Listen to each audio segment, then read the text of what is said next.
Today we are focusing on our top half passing, lockdown passing. Half guard in the 10th planet system is the lockdown.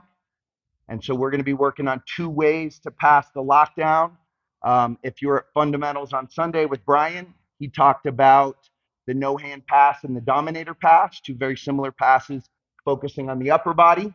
Today we're going to be working on the buttock compressor and the twister pass, 2 options that have me focusing more on the lower body. I'm not using that shoulder of justice. I'm not controlling the upper body as much, but we'll get right into it. Mike, can I borrow you?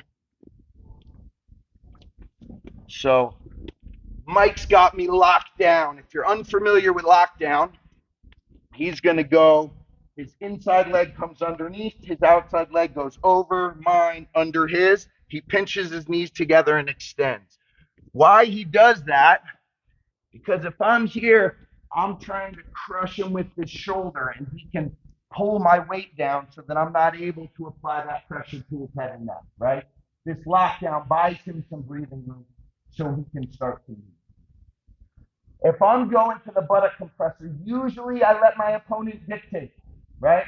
If he starts to go to the jaws of life, meaning that he's pushing here, I don't want any part of him bending my neck. In fact, it's a real good rule in jiu-jitsu. Don't ever let anyone touch your head. Nobody touches your head. It's real hard for them to choke you.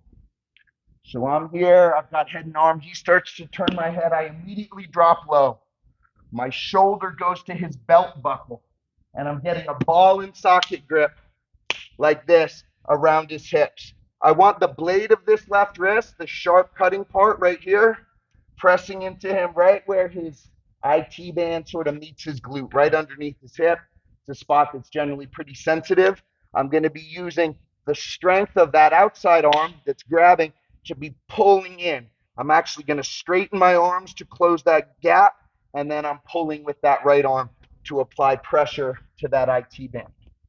So I'm here. Mike starts to push on my head. I say, okay, I'm out of there. I drop low.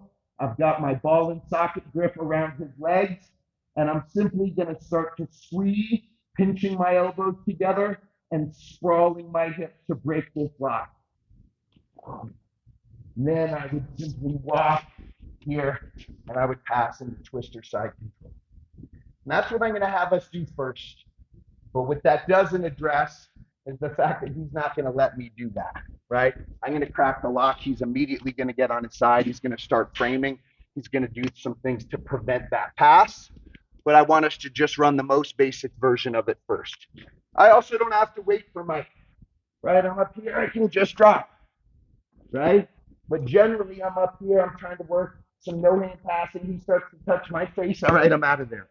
Shoulder to the belt buckle, ball and socket grip, sprawl my hips, start to walk, and then we back that ass up, collecting his arms up by his head, pinching with my elbows, blocking the far knee in twister side control. And here, all my weight should be on Mike.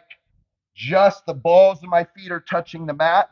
Everything else, all my weight is heavy through my chest, forcing him to bear my weight. It's why we get on top. His ability to recover, take deep breaths, goes down. I'm winning when I'm on top. He's carrying my weight. His recovery is negatively impacted. Questions on what we're doing? Anybody need to see it again? Yes, sir.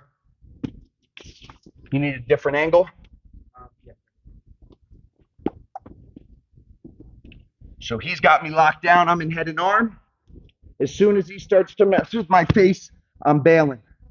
I'm coming all the way low, shoulder to the belt buckle, blade of the wrist against his IT band, right under his butt.